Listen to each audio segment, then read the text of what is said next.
gives him 60% magical resistance. Reaches there from Handscan, but the telekinesis won't quite drag X's Vampire down to the ground.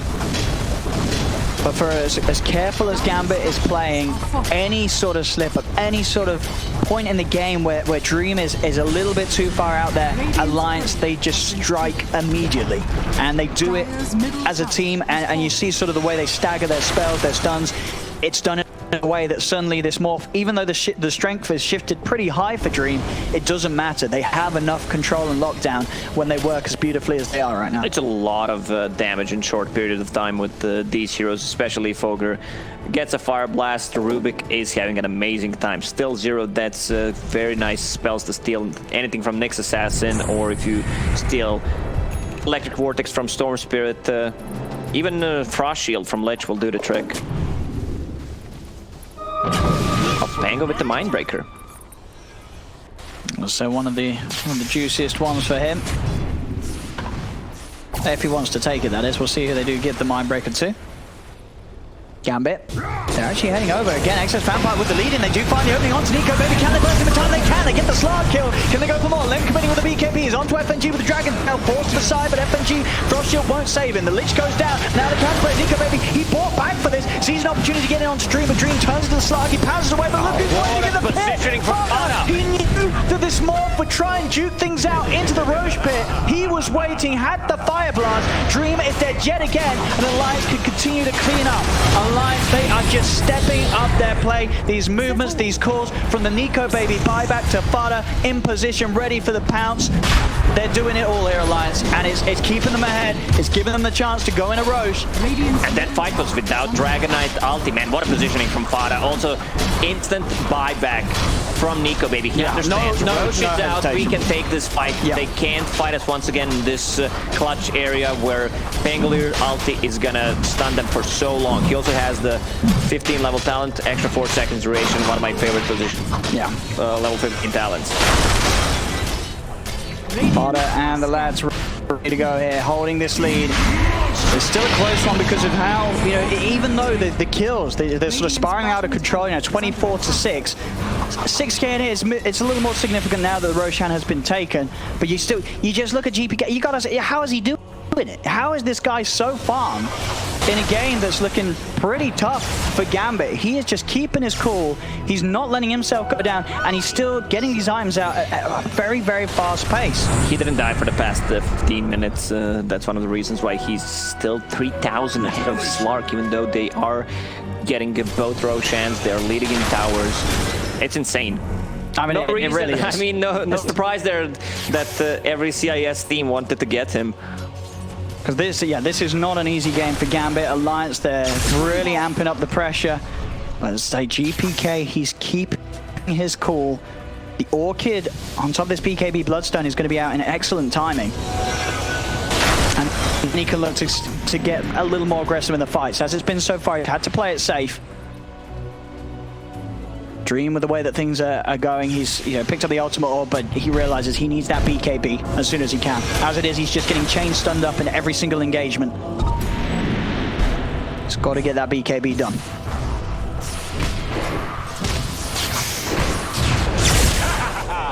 It's tough for Morph to play. Like, he is forced to keep an ultimate orb and go for BKB so that they can't lock him down. They have no abilities that go through magic immunity unless they steal Berserker's Call. They're really limited on damage. Storm Spirit, level 21. He needs to clear those waves. Go ready for pushing the walls this high ground. See what Gambit can do to stop this. Can be a bit of a slow siege. Still 3 minutes to play with that Aegis. Down bottom, Hansken, he's looking to set up onto Shashto with the help of Limp. Shashto tries to blink and force away, but there's the quick telekinesis from Hansken, throwing him back into the clutches of Limp's DK, and with the Elder Dragon form, they should have the damage. He tried to TP out, but Hansken just styling on him with the stolen Berserker's Call. It was a nice play from Shashlo. Worth it. He didn't know if it was on a cooldown or not. Still Aegis and Cheese in hand of Nico Baby. 2.5 minutes left. There's going to be also full satanic on him in 300 gold. Yeah, these are some very fast timings. Dream, BKB is done. So, as I say, now Gambit in these fights, they have to worry a little less about their cores just instantly getting deleted by some sort of chain combo. Huge difference comes from position 4 and 5. If you check the net worth and the items that they have, what Ogre provides, you have this buff ability, which gives your both cores extra attack speed and movement speed in a team fights.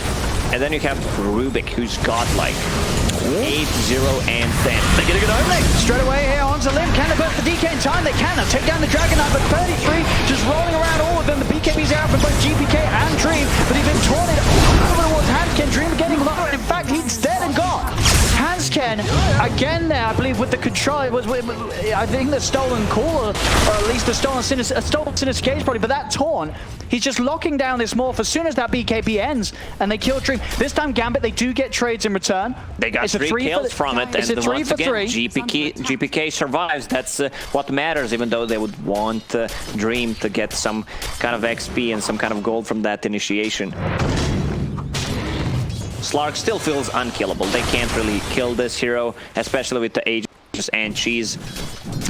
We see it here again. A very close fight this time round. It would have been excellent for Gambit if they did not lose the Morphling, but as it was, they did. Dream goes down. Just don't lose Morphling. They've got to keep him alive. They need Dream to get his items in. It's Lincoln Sphere, it's perseverance away. And GPK, just as you say, just this massive beast. He's going to try and go on the Pango, but 33, too tanky for him to take down alone.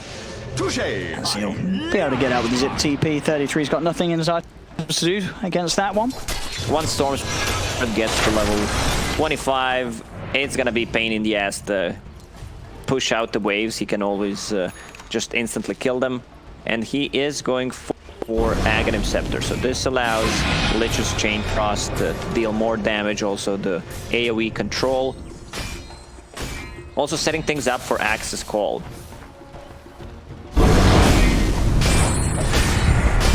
Gambit, they're ready to go. Grouped up as 5.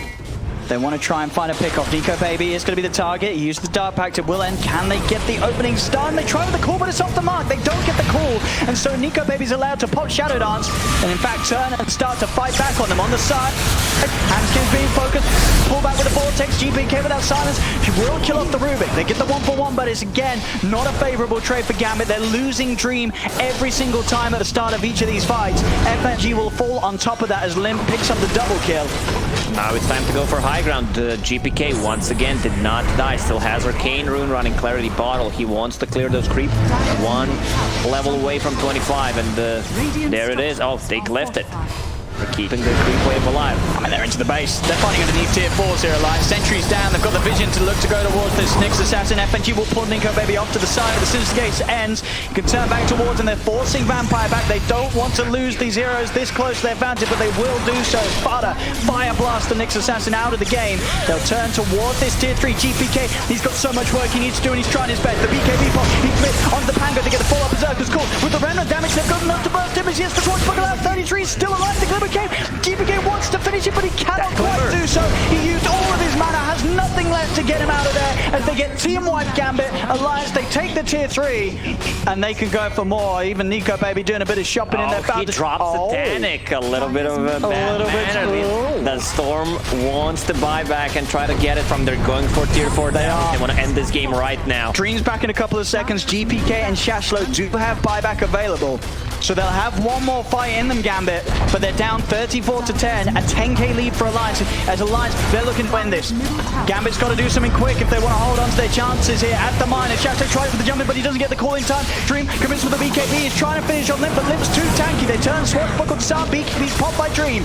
Nico Baby committing with the Shadow Dance onto Shashlo. The essence shifts. They're just getting too high. They're onto the Ancient Alliance. They're looking to close up this series. 5 seconds into the back. They're not even going to try. It's over. Gambit, they don't have the chance here to turn this one around as Alliance take game 2. The series is there, and they will mount to the grand finals to face Asta.